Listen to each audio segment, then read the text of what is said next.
آئیں انسانی رویے کے ایک زبردست اور حیران کن تضاد پر بات کرتے ہیں جو صدیوں پرانا ہے۔ عجیب بات ہے نا کہ سب سے زیادہ تباہی پھیلانے والے ہی اکثر حالات ٹھیک کرنے کا دعویٰ کرتے ہیں۔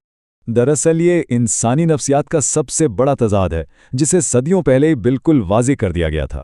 سورۃ البقرہ کی آیت نمبر 11 اس حقیقت کی بالکل بہترین اور کھلی عکاسی کرتی ہے۔ اس کا مفہوم انسانی فطرت اور خود کو ہر حال میں درست ثابت کرنے کی گہری حقیقت بتاتا ہے۔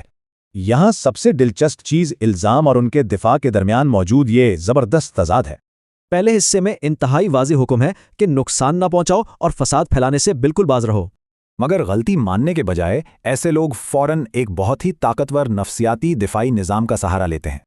وہ پورے یقین سے خود کو مصلح کہتے ہیں اور سچ میں مانتے ہیں کہ وہ بہتری لا رہے ہیں۔ بس یہی وہ مقام ہے جہاں ذاتی وہم اور زمینی حقیقت کے درمیان موجود بڑا فرق کھل کر سامنے آتا ہے۔ اس سے صاف ظاہر ہوتا ہے کہ تباہ کن اعمال کو اکثر اچھی نیتوں کے خوبصورت لبادے میں چھپایا جاتا ہے۔ کوئی خود کو ولن نہیں مانتا۔ یہ لوگ اپنے فساد کو بھی ضروری اصلاح کہہ کر بالکل جائز سمجھتے ہیں۔ تو اس ساری بحث سے حاصل ہونے والا سب سے اہم سبق کیا ہے؟